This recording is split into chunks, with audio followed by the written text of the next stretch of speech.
Hello नमस्कार, मैं हूं शैलेंद्र सिंह और आज इस वीडियो में हम बात करेंगे यूएनडीएचआर के बारे में। मतलब कि universal declaration of human rights, अगर हिंदी में कहूं तो मानव अधिकारों की सार्वभौम घोषणा। देखिए, यहाँ से एक चीज़ तो क्लियर हो गई कि आज का जो हमारा टॉपिक है वो है ह्यूमन राइट्स से रिलेटेड, मतलब कि मानव अधिकारों से संबंधित है। अब ये यूएनडीएचआर कोई बुक है या कोई डॉक्यूमेंट है या फिर कोई ऑर्गेनाइजेशन है? अगर ऑर्गेनाइजेशन या कोई संस्था है तो उसकी स्थापना कैसे की गई? अगर कोई बुक या डॉक्यूमेंट है तो उसको कैसे लिखा गया? और इन सब के अलावा जो हमारी इंडियन कॉन्स्टिट्यूशन में जो फंडामेंटल राइट्स हैं, मतलब कि जो मौलिक अधिकार हैं, ठीक है, उनका सोर्स क्या है, उनको कैसे लिया गया है, तो जानेंगे। इससे रिलेटेड जितनी भी पॉसिबल इन्फॉर्मेशन हो सकती है with in this single video. देखिए, अब यूएनडीएचआर को समझने से पहले हमें थोड़ा ब्रीफ हिस्ट्री समझनी पड़ेगी और वहां से लौटने के बाद हम अपने टॉपिक पर वापस आते हैं। तो देखिए, कहानी स्टार्ट होती है वर्ल्ड वॉर सेकंड से। वर्ल्ड वॉर सेकंड में जो एलाइड नेशन थे, जिन्हें आज हम यूनाइटेड नेशन के नाम से भी जानते हैं, ठीक है, उनका एक बेसिक एम था क्या? 4 तरह की आज़ादी से। अब वो 4 तरह की आज़ादी कौन सी थी? पहली थी फ्रीडम ऑफ स्पीच, मतलब कि बोलने की आज़ादी। दूसरा था फ्रीडम ऑफ रिलीजन, मतलब कि धर्म की स्वतंत्रता की आज़ादी। और तीसरा था फ्रीडम फ्रॉम वांट, मतलब कि अभिव्यक्ति की आज़ादी। और चौथा था फ्रीडम फ्रॉम फियर, मतलब कि भय से आज़ादी। ठीक है। अब जिस तरह से वर्ल्ड वॉर सेकंड में जो लाखों लोगों की जानें गई थी, जिस तरह से जो हिटलर था, ठीक है, जो कि नाजी पार्टी से बिलोंग करता था, उसने इतनी एट्रोसिटीज की थी, इतनी अत्याचार किया था, ठीक है। उसके बाद कुछ मतलब बहुत सी प्रॉपर्टीज का जो डिस्ट्रक्शन हुआ था। तो इन सभी इवेंट्स को देखते हुए, इन सभी घटनाओं को देखते हुए जो वर्ल्ड लीडर्स थे, जो वर्ल्ड नेशंस थे, ठीक है, उन्होंने एक क्या है कंक्लूजन निकाला और कहा कि इस तरह के इवेंट्स आगे या फ्यूचर में दोबारा ना हो, ठीक है, उसके लिए हमें कुछ करना चाहिए। तो फिर आया क्या? 26 जून 1945 को यूएन चार्टर। अब यूएन चार्टर क्या था? देखिए, यूएन चार्टर में बेसिक 4 बातें कही गई थी कि हमें क्या है, विश्व में फ्रेंडली रिलेशंस बनाने पड़ेंगे, मतलब कि दोस्ताना भाव रखना पड़ेगा, ठीक है।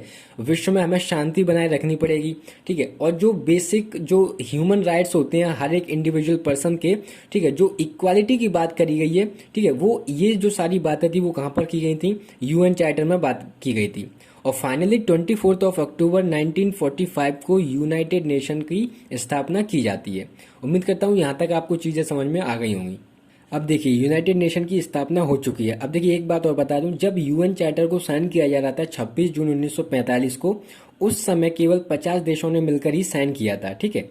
अब देखिए, यूएन जो यूनाइटेड नेशन है, जो संयुक्त राष्ट्र है, उसका मोटिव क्या था?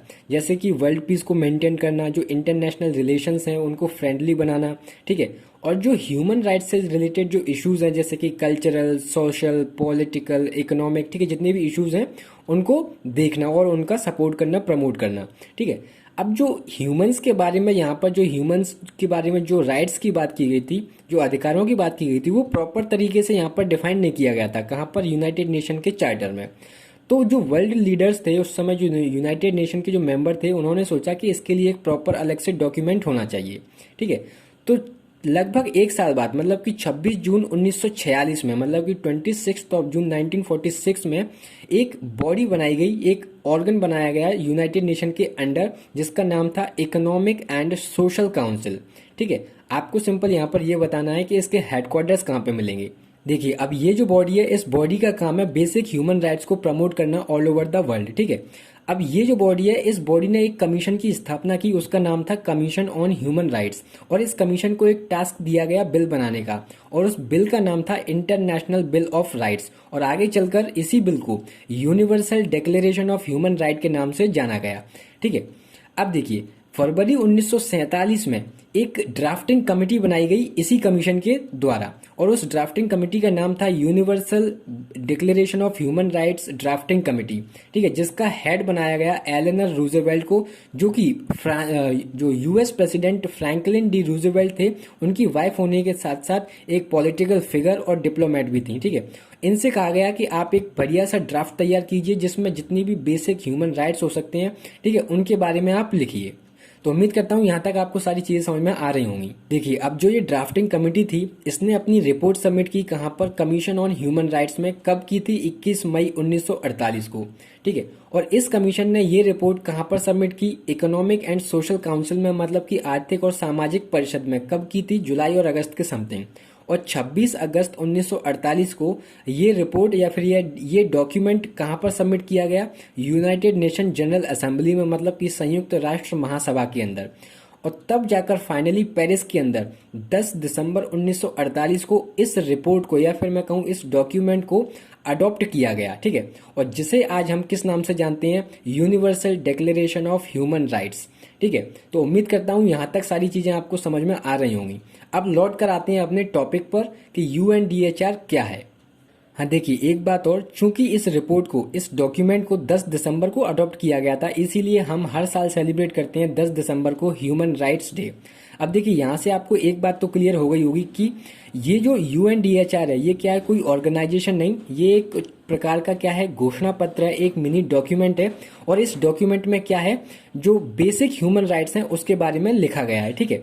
अब देखिए, इस डॉक्यूमेंट में प्रस्तावना के साथ साथ 30 आर्टिकल्स भी मेंशन किए गए हैं, मतलब कि एक प्रियम्बल और 30 आर्टिकल्स हैं। अब देखिए, इनमें से मैं कुछ आर्टिकल्स आपको यहाँ पर पढ़कर सुना देता हूँ। जैसे कि आर्टिकल 4 में लिखा गया है कि कोई भी गुलामी या दासता की हालत में नहीं रखा जाएगा। दास प्रथा और दासों का व्यापार अपने सभी रूपों में निषिद्ध होगा, ठीक है। आर्टिकल 5 में कहा गया है कि किसी को भी शारीरिक यातना नहीं दी जाएगी और न ही किसी के भी प्रति निर्दय, अनुमानिक या अपमानजनक व्यवहार नहीं किया जाएगा, ठीक है। आर्टिकल 9 में लिखा गया है जैसे कि किसी को भी मनमाने ढंग से गिरफ्तार, नजरबंद या देश निष्कासित नहीं किया जाएगा। और आर्टिकल 13 में लिखा गया है प्रत्येक व्यक्ति को प्रत्येक देश की सीमाओं के अंदर स्वतंत्रता पूर्वक आने और जाने की और बसने का अधिकार है। तो इस तरह के कुछ बेसिक ह्यूमन राइट्स का यहाँ पर उल्लेख किया गया है, ठीक है। तो उम्मीद करता हूँ यहाँ पर आपको ये यूएनडीएचआर वाली कहानी समझ में आ गई होगी। अब देखिए, अब बात करते हैं अपने फंडामेंटल राइट्स के बारे में, ठीक है।